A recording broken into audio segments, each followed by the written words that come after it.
10 for the scorched earth after a fiery rage. Sasuke. There is no value in killing the likes of you, my foolish little brother. If you want to kill me, curse me, hate me, and live a long and unsightly life. Run away, and cling to your pitiful life. And then someday, when you have the same eyes as I do, come before me. At first, Sasuke wanted it to go away, to escape the words burnt into his head, but he quickly came to know better. It'd never be forgotten. Sasuke was the only Uchiha left alive, as if to serve as that man's punching bag.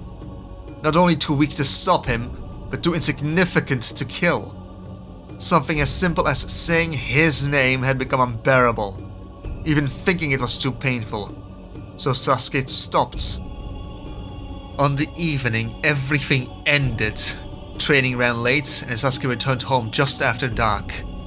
Only to be met by blood, bodies, darkness, and silence. It was nearly all over when Sasuke approached the front door, calling for his parents. Sasuke, don't come inside!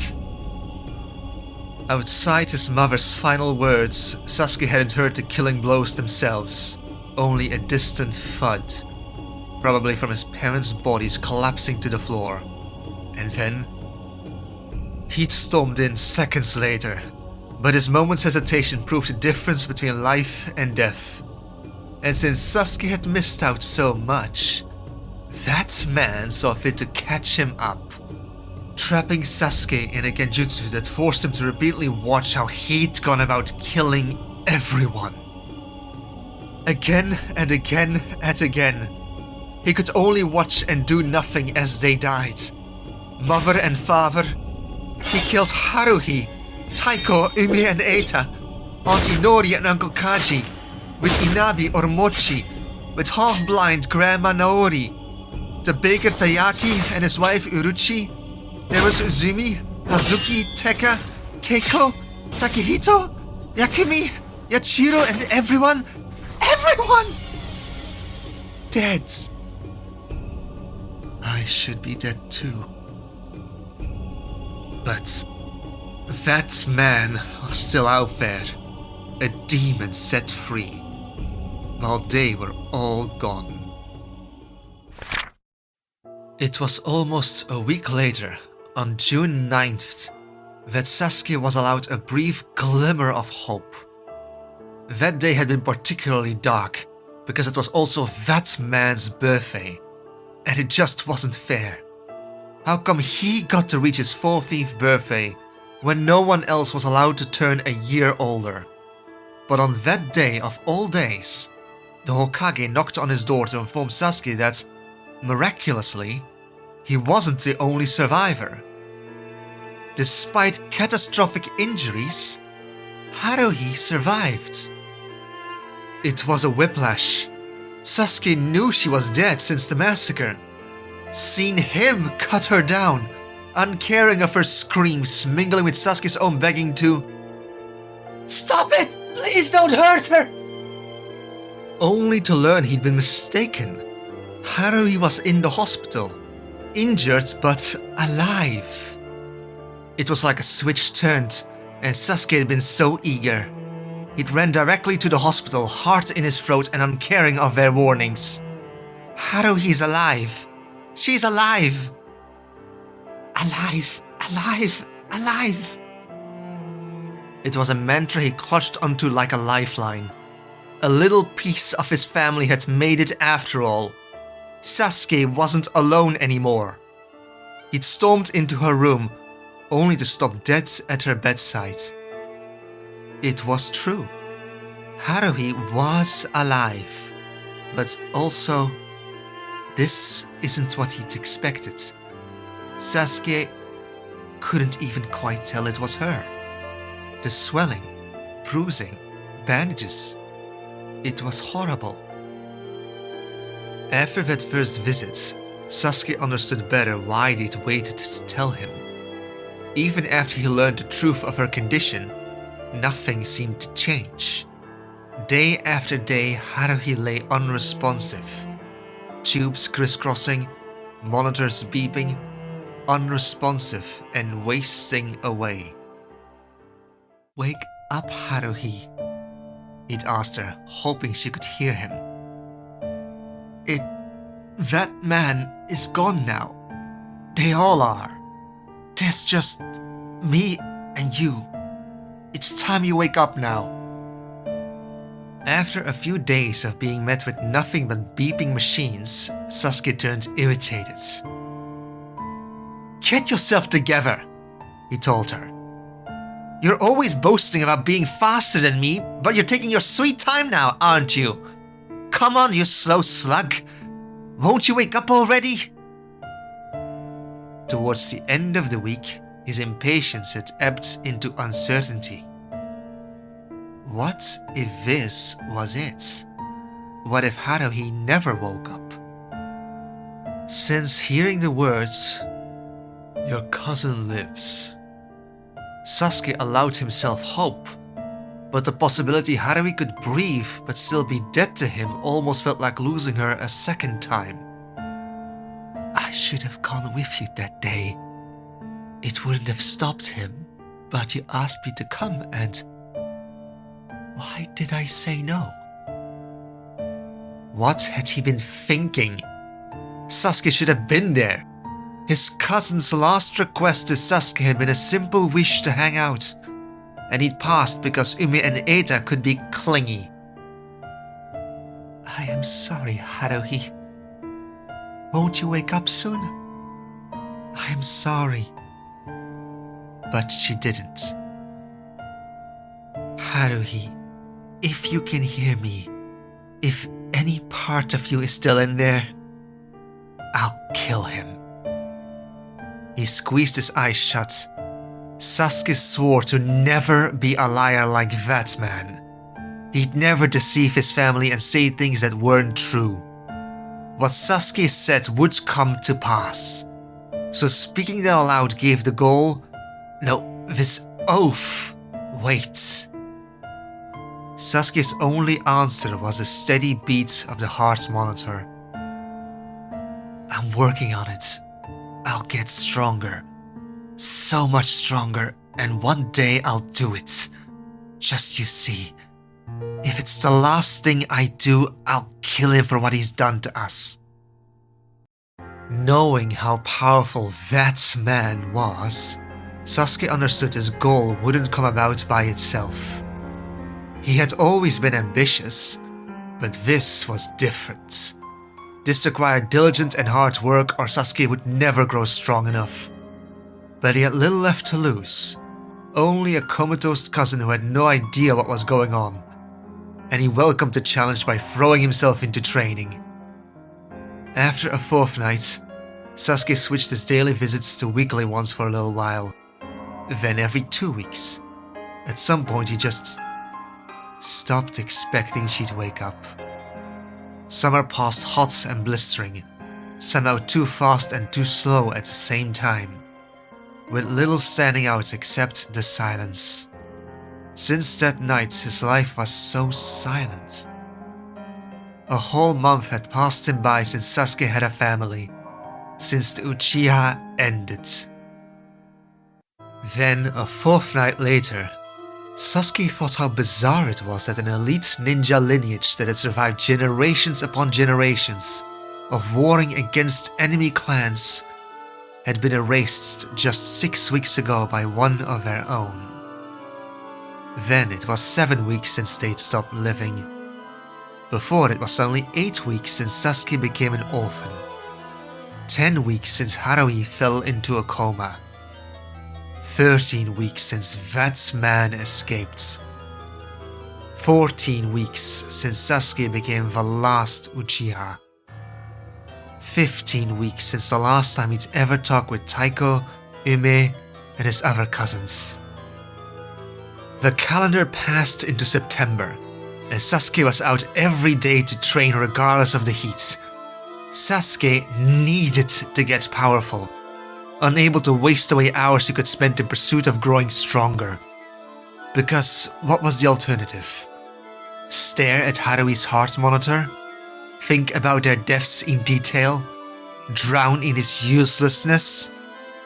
No, instead Sasuke trained, went to the academy, did his schoolwork, ate, slept, repeat. It was hard to care about anything but his goals now. But just because Sasuke didn't have the patience to think about anyone, he couldn't prevent others from thinking about him. Though Sasuke always thought most of his classmates were unambitious and lacking, that opinion had only strengthened after the massacre. They had no idea what could happen, and remained clueless as ever. However, slow though they were on the uptake, some of them eventually noticed a difference in him. Sasuke-kun. A blonde girl named Yamanaka Ino approached him after class with her bento. For his part, Sasuke was irked she interrupted his lunch break. It's not as if he'd been busy, but it was still preferable doing nothing alone than talking with her. I noticed you don't bring lunch anymore. Sasuke shrugged. He had an energy bar in his weapon pouch. Don't you get hungry? We can share mine if you want. Ino pushed, though that was just her default setting. Pushy, clingy, and opinionated. Mom made extra today with tomatoes. You like tomatoes, don't you? Ino opened the box, showing him her bento. And, to be fair, it did look very tasty. The rice, vegetables, and fish neatly divided, with tomatoes neatly cut up and decorated in the same way his mother used to pack Sasuke's lunch. His stomach twisted, and any trace of hunger evaporated. Or you can share with me, Sasuke-kun! Another classmate named Sakura volunteered, grabbing her bento and stumbling forwards to offer it up. What is it? Sasuke asked. Salad. Oh. Sakura glanced into her box, only to gasp, her green eyes widening. It was almost like Sakura had been so eager to share her salads she'd forgotten she'd already eaten her lunch. It's almost all gone, Sakura! Ino laughed at the offered leftovers, while Sakura went the same shade of pink as her hair. I'm not hungry. Sasuke rushed off, deciding to never spend lunch in the classroom again, and found a nice, secluded spot where he wouldn't be bothered until next class started. Then, on a regular fuse day, over 3 weeks since his last hospital visit, Sasuke was pulled aside during class by Iruka-sensei. Sasuke-kun, I have great news. I was just informed your cousin woke up last night. Haruhi? Yes, she's awake. It was the first time Sasuke skipped class. Those first days was like being gifted a twisted and broken miracle. What Sasuke wanted for months had finally happened. Her eyes opened, she regained awareness, and yet most of the damage had been to Haruhi's head, and she'd been so strange to him, alien. Haruhi had barely been able to say a feeble "okay," while struggling to stay awake enough for the smallest of tasks. Before this, Sasuke knew Haruhi to be swift and light like a passing breeze. A happy girl with warm smiles and infectious happiness, and a temper he thought twice about igniting, because his cousin was a bit scary when she got angry, who never knew how to back down from a spar, even if it meant breaking an arm or a leg. A stubborn wire one couldn't quite untangle, but now?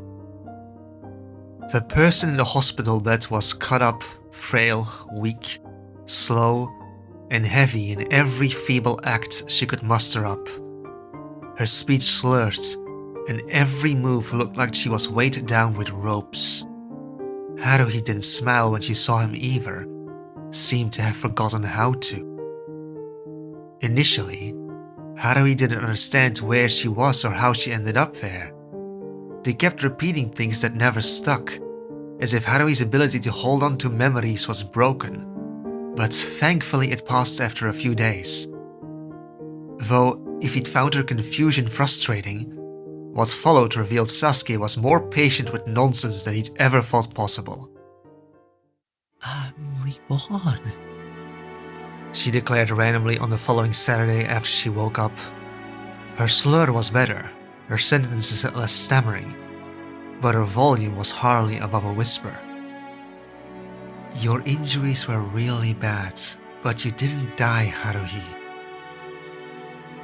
No, I died, she murmured, detached. Fine, let's say you did. You also came back. You don't get it. I should be dead twice over. She frowned. No, three times over. Sasuke shook his head. I used to be a witch. I had a wand. But don't tell anyone. Muggles aren't supposed to know. No, that's just a childhood game we used to play. He sighed. You're a ninja. The hand resting atop the covers twitched. Moving hurts. If I could just use Akio, I could get stuff flying to me. Haruhi kept sprouting nonsense while ignoring Sasuke's explanations. I had a scar back then too. Also, I have to look for Sirius. Sirius was reborn too. But how am I supposed to go look when I can't get out of bed? You're confused. You're recovering from a bad head injury. At the best of times, patience had never come naturally to Sasuke, and Haruhi's crazy talk was really unsettling. But he tried. Sasuke just wanted her to go back to normal, to have his cousin back. The medic said sometimes patients get weird dreams in a coma too. Think of genjutsu practice, Haruhi. Sometimes we have to shift through illusion and reality. It might have felt real in the moment, but it was just your brain trying to recover, mixing our old games and truth up. It wasn't real.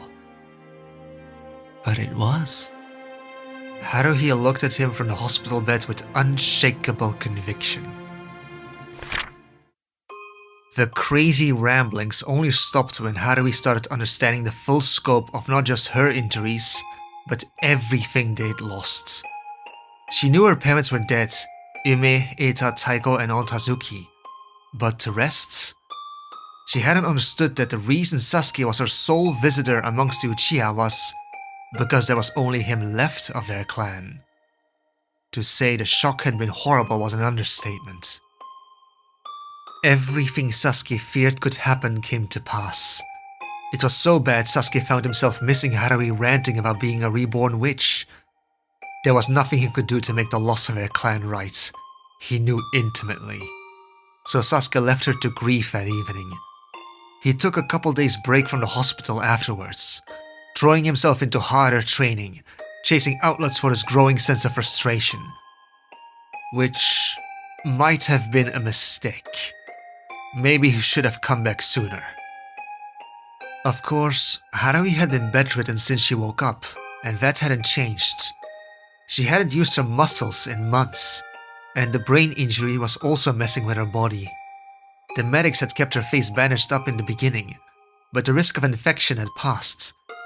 Yet after it came off, Sasuke was constantly reminded of where that man cut into her, leaving her with a permanent scar splitting her face in two, stretching at a diagonal from the top of her scalp, dragging down between her eyes, over her cheek down her jaw. Some had cut into her neck and chest too. Sasuke had no idea how she survived, but even so, what life was she left with? The nurses had to help Haruhi with everything.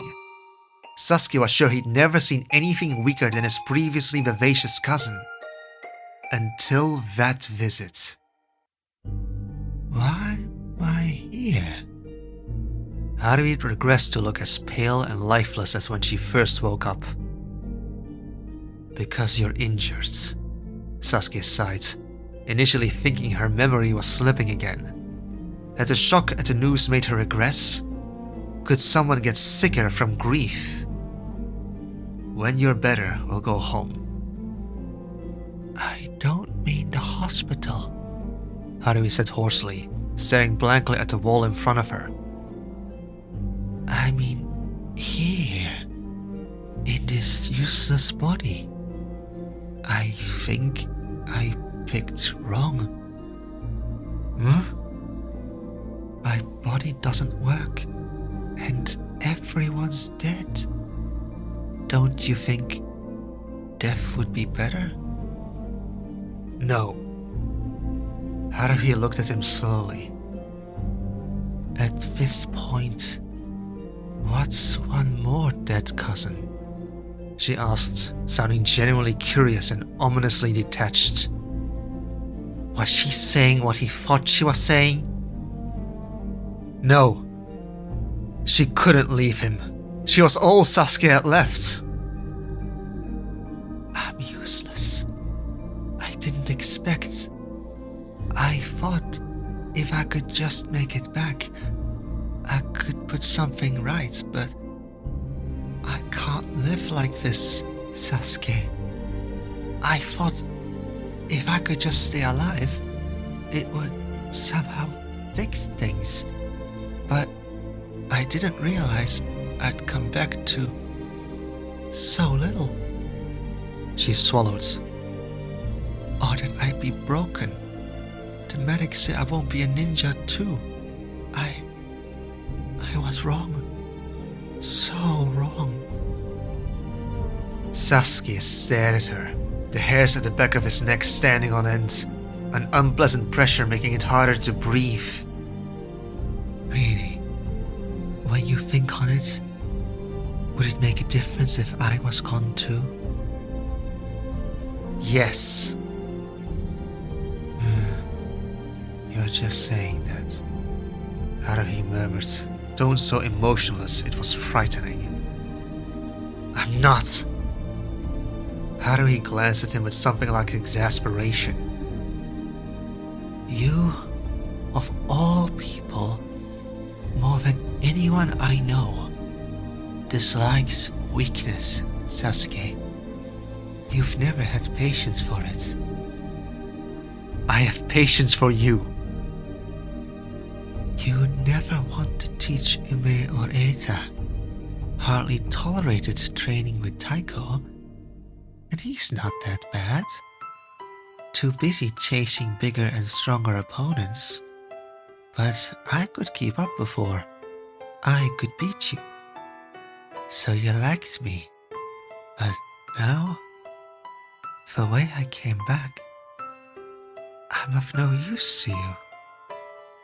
The only reason you're here is out of obligations to the dead. Don't say that. I'm your crippled cousin, dragging you down. Stop. I shouldn't be in the way. It's not fair to you. Shut up, Haruhi! I'm not a liar like him. This isn't pretense.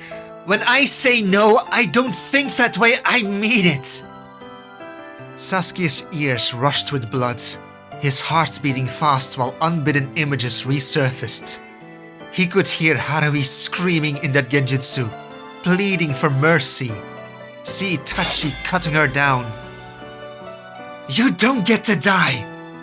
Sasuke hissed, struggling to hold back the pressure in his eyes. The lid he'd kept on his emotions for all these months was rapturing, his patience tearing, the silence shattered. You're right! You can't stay this weak! You look pathetic and sound like a lunatic! Just listen to yourself! Sasuke ranted, the burst of anger whipping across the room with the heat of a fireball jutsu, only to be stopped in his track by Haruhi's calm murmur of Your eyes. She remarked. Did you get the Sharingan too that night? Sasuke touched his face where his Sharingan was activated. I guess. Was it though? Maybe? He couldn't quite recall. Wait, 2? You have... Sasuke cut himself off before he could get the question out. The hows and whens could be revisited another day. Sasuke wouldn't be distracted, not even by the startled realization he had activated his Sharingan, because this was more important. You're going to recover, Haruhi. You're going to train like you used to. And what if I can't? Haruhi challenged him calmly, helpless. What if the medics are right and this is it? This is the best I'll ever be again. Everything hurts, Sasuke. I can't get out of bed. It's not a choice. I physically can't. Do you get that? Do you know what it means for your body to stop working? To not be able to walk, or sit up, or turn your head around without trembling? You've barely been awake a week, and recovery takes time. All the medics say so. And you're just not training enough. I didn't sit here for months waiting for you to wake up just for you to give up now. It's not fair. Don't you let him take any more of us, or I'll never forgive you. You have to at least try. And until you get back to yourself and stop talking like a crazy person, I'll protect you. Haruhi smiled. It was the first time she'd smiled since before the massacre. That's sweet. Though, like everything else, this smile was tinted in sadness too. But naive. We both know there's powers you can't protect me from, Sasuke. Furious, Sasuke reached towards her nightstand, snapping up the scissors and bandages, before marching for the door with a last warning glare over his shoulder. Sasuke stormed down the hall to where a blonde nurse was carrying blankets. Nurse! The nurse turned at his call. Are you talking to me, Sasuke-kun? Yes. As I've said before, my name is Momo. Is something the matter with Haruhi-chan? She asked, putting down the blankets on a stool to give him her undivided attention.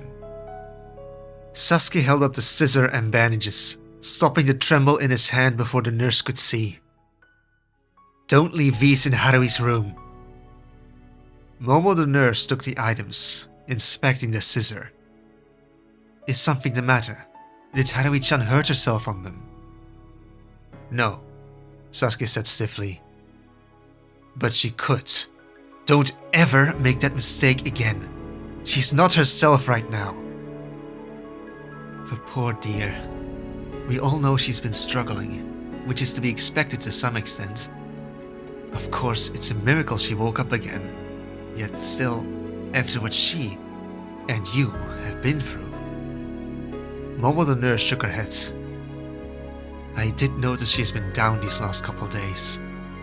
You should stop by more, Sasuke-kun. It helps. I can't be here all the time. I know, Momo the nurse agreed. But don't worry, Sasuke-kun. Nothing will hurt Haruhi on my watch. Not even herself? Sasuke asked her. Thoughtfully, Momo the nurse twirled the bandage between her fingers. I promise, I won't let any tragedies like that repeat itself. Repeat? Haruhi-chan won't share the same fate as her brother, she said gently. The nurse knows Chisui's history, at least a public version, and that'd have to do, because Sasuke couldn't make himself go into the details. His lips wouldn't form the words, and at least it seemed she understood. Maybe Haruhi had a point when calling Sasuke naive, because something about Momo the nurse made him believe her. Maybe the nurse helped, or maybe it was just a phase, because Sasuke saw a change in Haruhi in the following weeks. The medics wanted Sasuke to come by more often, claiming his cousin was calmer and less confused when he was around. But Sasuke had the academy, He had training and homework. Besides, watching the shell that used to be Haruhi, while helpless to undo or fix a damn thing, made him so angry. It took her all of autumn, but on the threshold of winter, Sasuke was starting to see she was not just surviving, but recovering too.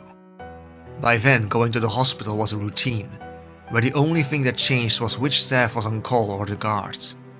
As a patient in the high-security wing of Konoha's General Hospital, Haruhi was under constant supervision, though the current guard's purple hair always made Sasuke think he'd seen her before, but her mask made it impossible to know for sure.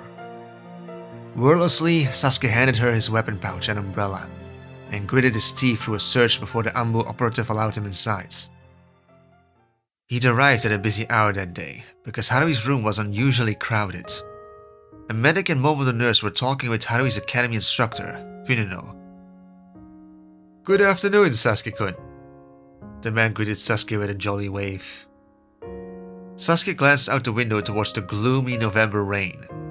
Did such weather count as a good afternoon? Sasuke ignored the sensei and walked up to the bed, sticking to the side with the least people. "Hi, Haruhi." "Hi." She wasn't bursting with energy, but Sasuke figured there was a bit more strength to her voice than last visit. It eased some of his doubts. Maybe this her would work out after all. "How was the academy?" Haruhi asked, brushing aside the little tufts of side bangs left. Her haircut had been pretty disastrous before the head injuries, but made 10 times worse after the medics shaved off a huge chunk to treat the slash wound. The scar was healed while she was in a coma, but it had never be gone. When she grew back her hair, the part reaching over her head would get covered too. But unless she started wearing a mask, there was no way of hiding the ugly scar on her face. And Haruhi used to be the cutest girl he knew. Another loss. It was fine, Sasuke shrugged, though the question made him look over at the academy instructor. "Why are you here?" The man smiled. "I wanted to check on my students, Sasuke-kun." "Did you bring her work?" Months in a coma and what looked to be an even longer recovery would build up a huge backlog of assignments. "Of course not!" Fununo spluttered, but it wasn't what Sasuke wanted to hear.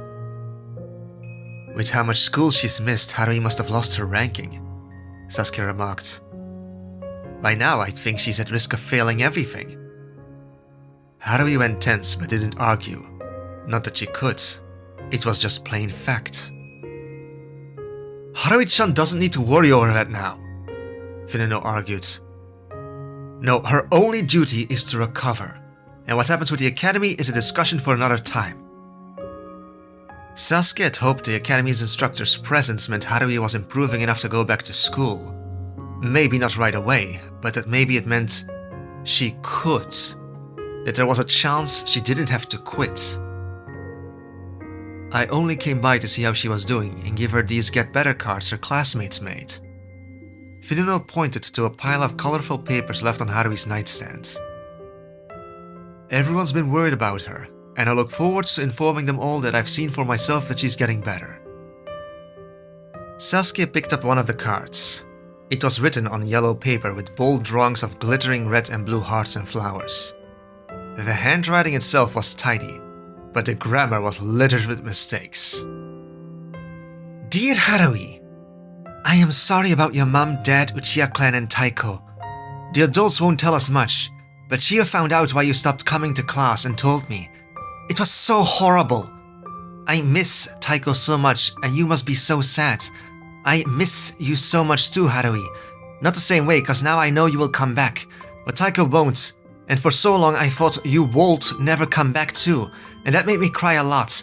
But then Fumino-sensei said you woke up, and then I was so happy. We had class with weapons, and I beat Makaro in katana class, but I think you would have liked it, and be very good at it since you're good at everything. Shio trains with me now, and she beat Yatoko that class. She got so angry she gave him a black eye. So I am so happy you feel better, and it will be very fun when you are back in class. Shio is very happy you are better too. She is sitting next to me now, but she will go back when you are back. Can I sit with you too? It will be fun. Love, Tenten. Sasuke struggled, but with some leaps of guesses he was able to read most of it. Across the hospital bed he picked up on the conversation between Fumino and Harui that had started while he was trying to decipher the letter. I could read the class material? Harui suggested. Maybe, is there any written assignments I can do to try and keep up with class? Fumino's smile was full of pity. Don't waste your energy, Harui-chan. There are more important things, you know. What am I ranked now, Fumino-sensei? She pushed. Harui-chan. Fumino sighed. I know you take your studies seriously. You've been a delight to teach, almost... Fumino flushed, cutting off mid-sentence, and said instead, But you understand this has set you back, don't you? I do, Sensei, but I just want to know. How far down? I couldn't tell you. I don't remember that at the top of my head, Harui-chan. Is Neji first? Well, yes. Alright. You have a lot to be thankful for, though, Fumino said, smiling that stupid smile. Do I? Harui asked him, a distasteful lilt to her lips. Thankful for this? You could be dead, Harui-chan. It's a miracle you lived. Harui leaned back on the bed, sinking into the big pillows propped behind her back, not heeding him anymore, not really focusing on anyone. She couldn't physically leave, but she seemed able to shut off her head instead. So lost in thoughts, it was difficult to get her to react anymore. Fumino glanced nervously to Sasuke, but he scoffed, disgusted. Thankful? Is that the word Fumino would use in her shoes? If everyone in his family was killed, leaving him broken. She shouldn't be thankful to be alive. Of all the things Harui should be, it wasn't that. She should have been at the academy today. Should have been training with Sasuke and her cousins before she should have been going home to her parents and brother. After everything, being told to be thankful for living through their ruination was fucking infuriating. Fumino made his excuses, leaving as Sasuke went to check the rest of the cards Harui got from her classmates. In stark contrast to the previous color bomb, this one was on plain paper in neatly lettered black ink. I am sorry for your loss.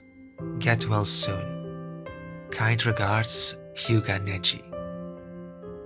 Sasuke read it in a single glance and flipped to the next. Date used plain white paper too, but the letters were written so bold and large it filled up every inch of the limited surface. I hope you get better soon! Never give up! With hard work, you can do anything! Best wishes from your classmate Rock Lee! Sasuke sighed. They were all meaningless ramblings from people who were clueless, ignorant. Was this supposed to make her better? Or remind her of how well off they were while she was stuck here? His cousin didn't need this.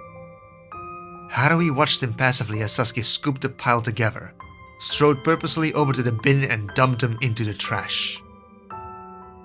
Sasuke-kun! Momo the nurse protested. Her classmates put a lot of heart into those. They weren't yours to throw out. It's trash littering her desk, Sasuke snarled. Itachi.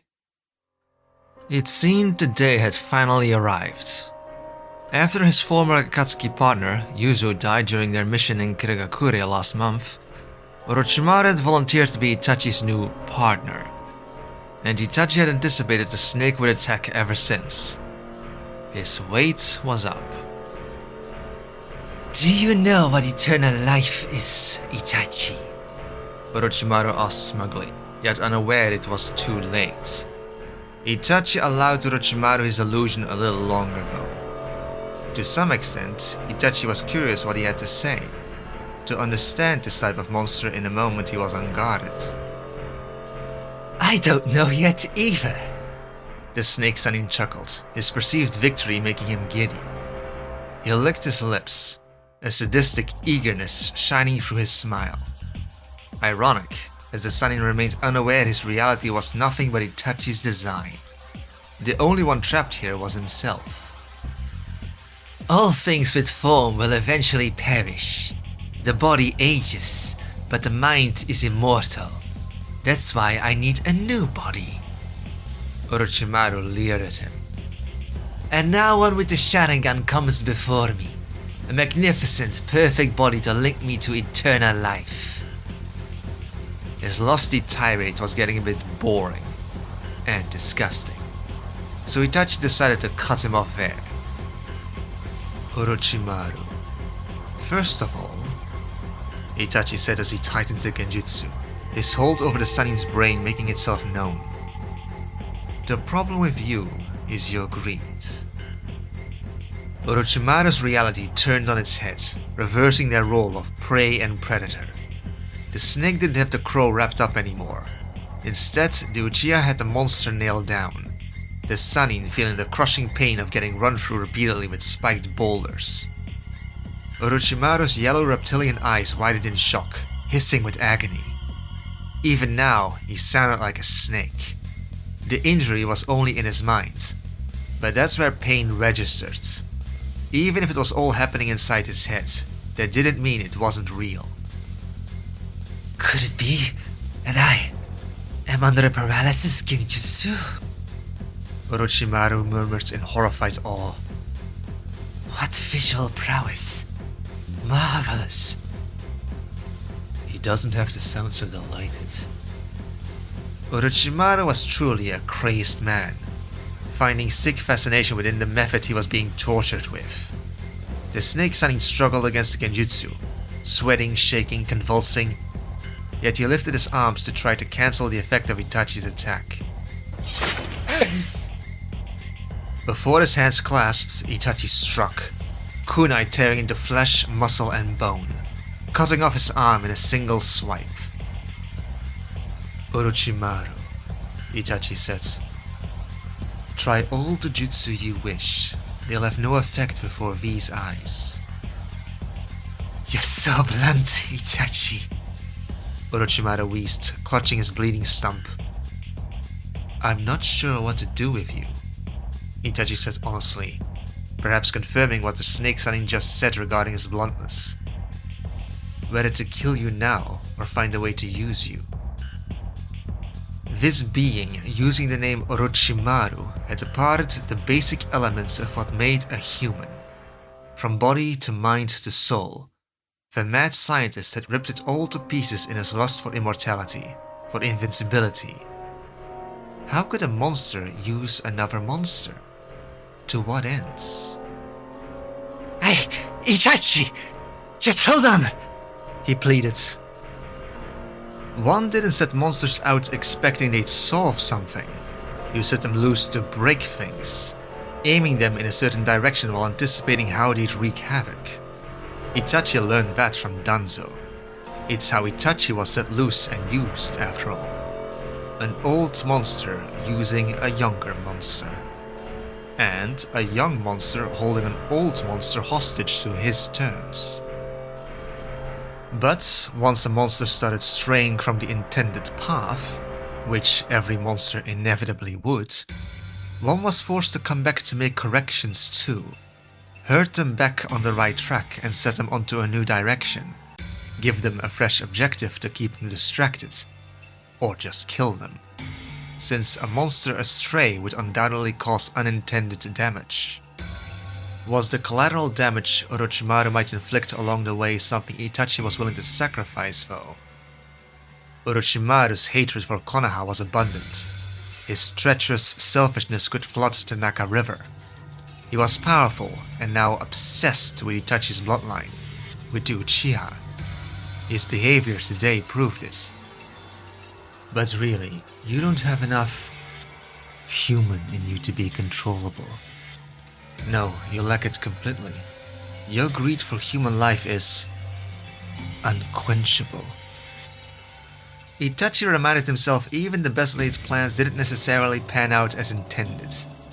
Hadn't Itachi seen that himself?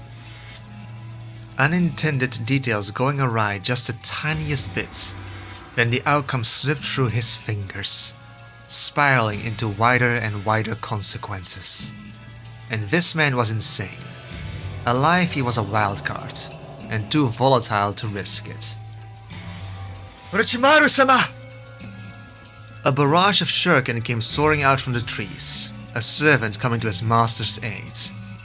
Itachi avoided it easily. It turned out Orochimaru had no loyalty to the servant though, and was letting Itachi kill them to give himself an opening to flee. The teen had white hair and glasses, looking no older than Itachi himself, and loyalty would be the end of him too. Itachi had made up his mind. They wouldn't escape, either of them. He'd be their executioner. During the next Akatsuki meeting, Pain was already aware of what had happened. Itachi wasn't there in person, but answered the summon from afar through jutsu. They could connect to each other through the Akatsuki rings, allowing him to use a jutsu to relocate their astrophysical form to wherever the Gedo statue was, even if their physical bodies were countries away. I heard Orochimaru attacked you, Itachi, Pain remarked. I'm relieved he failed to take your body. What's this? Sasori growled, less informed than Pain. Though I'm aware you weren't the aggressor, Itachi, I grow weary of this infighting. There will be no more attacking fellow members, Pain said, something like exasperation in his tone, glancing from Itachi to look pointedly in Kakuzu's direction. The Uchiha baby kills off partners faster than I do, Kakuzu growled. Itachi didn't see it as an insult. If even one of his tales were true, Kakuzu must be well over 100 years old while Itachi was but 14. It was mere fact Itachi would appear comparatively youthful. This will be your only warning, Kakuzu, Pain said with finality. Though everyone needs to hear this. Stop murdering your partners. Will you be adding a new member to the organization? I retrieved the Akatsuki ring from Orochimaru, Itachi said. The snake just handed it over? Sasori rasped, his smoky voice aggravated. No, I retrieved it after I killed Orochimaru. Kakuzu laughed, a sound Itachi had never heard from the jaded soul. It drew everyone up short as the old Nukenin gained control of his mirth. Just like that, another one of Konoha's legends dies, Kakuzu chuckled, as if it was the funniest thing he'd heard in decades. First the mighty Uchiha clan, who reigned as elites of the ninja world for hundreds of years, ended at your hand in a night. And now the snake Sanin too? You make mincemeat of mighty legends. Kakuzu tilted his head, examining Itachi like a curious bird might. Ah, what a profit I couldn't make of your fiery heart, Itachi. Sasuke. With training and the academy, Sasuke didn't have time to come by the hospital every day, and maybe it was for the better. His frustration with Harui's sluggish pace upset him in ways he wasn't always able to hide, which in turn made her upset, creating a loop of negativity. By spacing out his visits a bit, it created the illusion she was actually making improvements between each time he stopped by. Harui had gone from being flat in bed for most of September, not able to lift her hands without losing control, to reading books and standing with the aid of nurses in November. And once she stood, it wasn't long until she was walking on her own too. New Year's passed when she started training up her mobility without constant supervision. It was so slow, and despite his own short-tempered reaction to any mention of giving up, another side of him, one he'd never speak of aloud, understood. How did she stand it? Had Sasuke been the one trapped within such a useless body, he didn't know what he'd do. He'd never let himself be that helpless. Not again. His cousin was proving her prognosis wrong though, making Saskia lose all faith in the medic's ability to predict anything at all. First, they thought she'd die. They were wrong. Then they thought she'd never wake up. They were wrong. When she was awake, they said her head injury was so catastrophic she wouldn't be mentally sound, might not even be able to live without around-the-clock care. They were wrong. Then they doubted she'd be able to walk. They were wrong. The latest was that they doubted she'd be able to be a ninja. But really, why did they keep talking? Haruhi sure wasn't listening to any of it, as she was proving them wrong on every single turn, as any true Uchiha should. Yes, it was so damn slow, but she was doing it, breaking the odds stacked against her. Until Saskia arrived on a Wednesday afternoon, dripping wet from running through a sudden deluge, only to find one of Haruhi's classmates, Shiho, already there. Shiho's mother was Momo the nurse, and she was around so often Saskia had a habit of seeking her out for nearly anything regarding his cousin's health. The woman had Haruhi's chart memorized. But besides that, Saskia assumed the connection to Momo the nurse was how Shiho kept getting into Haruhi's room, somehow cruising past the guards of the high security wing. Saskia wasn't opposed to his cousin's visitor per se. Shiho was less annoying than the Tenten girl who tried to borrow his hand for a palmistry reading, of all the nonsense. But he didn't like what it said of the security. Shiho was not even a ninja, but she was able to get in here? Though annoying, Tenten had to wait in the hospital cafeteria, and Haruhi was escorted down in a wheelchair for those visits, while Shiho strolled right into the hospital room like she was Sasuke. How easy was it to gain access? What if that man came back? Would he be able to bypass the security that easily too? Sasuke glanced over at the door, where the Anbu was still stationed in the hallway.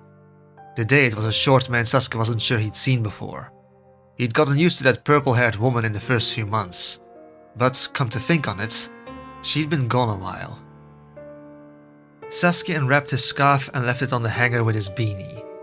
This winter had passed pretty mild, only to take a sudden turn last week, and it had been snowing consistently since. At least his academy instructor Iruka had seen fit to schedule Sasuke's class to do survival training in cold weather. They were going camping tomorrow. "Here, Haruhi, I brought it," Sasuke said, handing over the bag of winter clothes she'd requested from home. Her hair had grown out some in the last half year, even if it was hopelessly lopsided, one side longer than the side that had been shaved off. Haruhi peered inside the bag, her face softening, before bringing out a pair of white and red mittens knitted to look like a pair of Uchiha fans. She tried them on, squeezing her hand into the mittens so the thread was straining. "If they're too small, I can bring some of mine," Sasuke suggested. "No, don't," Haruhi said, and brought out a yellow scarf with Uchiha fan patterns on it.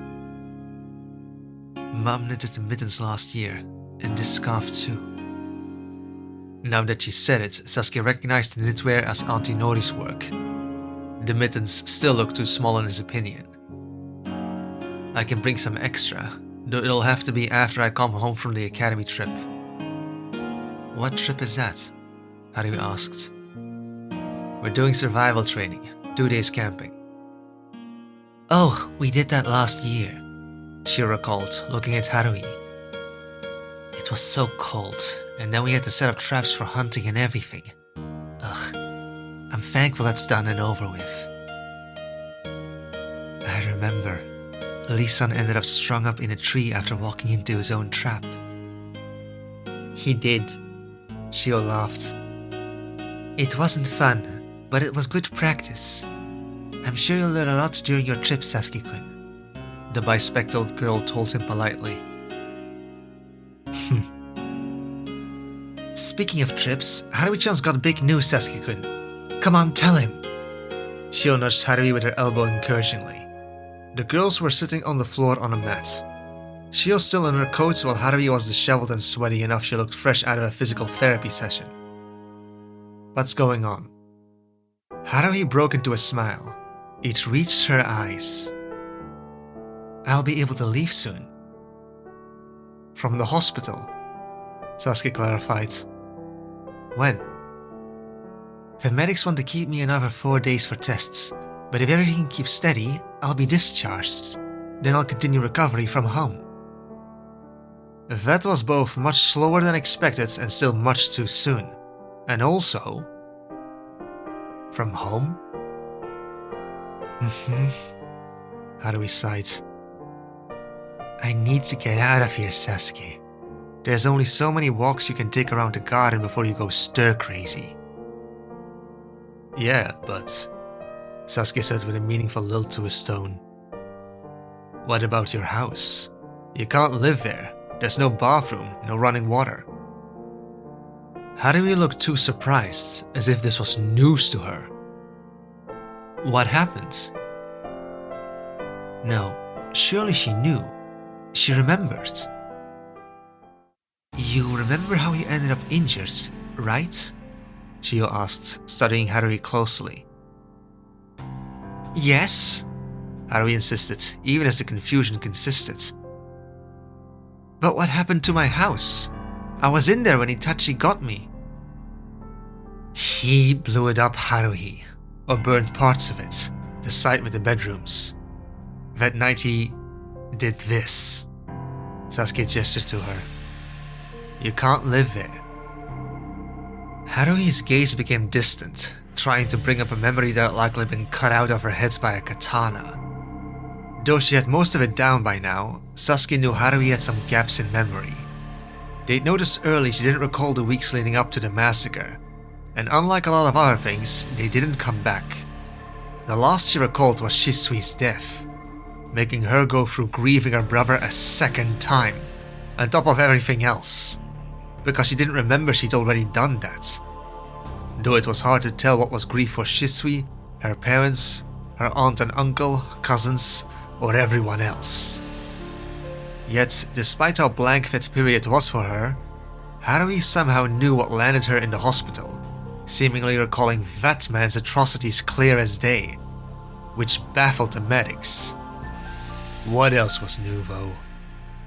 With the list of things they got wrong, Sasuke was convinced his cousin ended up with a bunch of dead lasts of their medic class, especially as Haruhi herself was the one who figured out what was happening with her memories. I don't remember that night. I think my memory is actually gone the same way the weeks before are gone, she told him a while back. No, because you remember. You told me, Sasuke had said, worried the latest turn was Haruhi literally going insane. Yes and no. I think the parts I remember isn't from my memory. I think it's from when I used the Sharingan, Haruhi told him in a hush. I think I activated my Sharingan when Itachi came for me. Last he knew, Haruhi didn't have the Sharingan before, but Uchihas had activated their Sharingan for less than what Haruhi was put through during the massacre. I think what I remember isn't my normal memories. These are images burned into my eyes. It's just so clear, Sasuke. It's not normal. It's clearer than any other memory I have. How he cut... She was hyperventilating at that point, on the verge of a full panic attack. It's so clear. And that's when Haruhi broke down into an incomprehensible mess. Though whatever she'd been trying to say, Sasuke didn't want to hear it. Haruhi was so behind times, and a fresh mourning dragged Sasuke back into the dark too. Yet he couldn't be angry at her directly. She didn't cause this. She was a victim of it. This was, as everything else, that man's fault. But Haruhi bit her lip, struggling to remember the state of her house. I don't remember that. It's okay, Shio insisted, getting up to sit on the bedside instead. It's understandable that some things have slipped your mind. You have a very serious injury, Haruhi. And regarding that, I talked with Mum, and we have a proposition for you. What is it? The girl cleared her voice. After you leave the hospital, you still have a long recovery ahead of you. So why don't you come stay with me and my parents, Haruhi? Mum's already your nurse and can continue looking after your recovery from home. And Dad and I will be around too. It's a lot closer to everything than the Uchiha district. And if you need anything, we'll be able to help and… No. Sasuke cut through the nonsense. She's coming home with me to the district. It's her home. You just said her house isn't hospitable. Sasuke wasn't sure what the word hospitable meant. He'd have to look it up, but he could make a guess from the context. She'll come live in my house. No, Haruhi gasped, looking so unnerved. What? He asked, defensive. You still live there? Haruhi shook her head vehemently. The same house Itachi? Yes. Sasuke crossed his arms and glanced away from her horrified reaction. He doesn't get to take any more from me. Haruhi sat on it for over a minute before she slowly nodded. I guess. Shio glanced dubiously between them, pushing up her ugly glasses. Just the two of you? Inku's there too, Sasuke said, even if a cat wasn't the best counter-argument. How do we do so much better with some assistance? Shio said. There aren't any neighbors there either. What if something happens while you're at the academy, Sasuke-kun? It's half an hour walk. I really think… Shut up. Sasuke was so done with this noisy, interfering dork. No one asked you. This is none of your concern. It's between my cousin and I. The girl shrunk back at once, but his cousin got up. Don't be a jerk, Sasuke. Though busy glaring at him, Haruhi grabbed the side of the bed and rose to her feet without trembling or stumbling at all. She was just trying to help. Sasuke pursed his lips, but bit back his retort. Useless girls. She brings up a fair point too, Haruhi argued. Some I've been thinking about as well. But even if it's inconvenient, I think I still want to go home. Shio pursed her lips. You do? Yes. Fine. I guess I'll go stay with you, Sasuke. Haruhi's shoulders slumped. It makes sense. I need somewhere to go, and if you insist on staying there, I'll have to get used to it anyway. And you certainly have more than enough space. Then that's sorted. However, Haruhi held up a finger, some of her former stubbornness resurfacing. I am not taking Itachi's room. I'm serious, I won't. I'd sooner sleep in the koi pond, Sasuke. The koi are all dead anyway. He killed the fishes too? Shio asked, aghast. A small note from the author attached to the chapter. No, Itachi didn't actually kill the fishes. They died from neglect.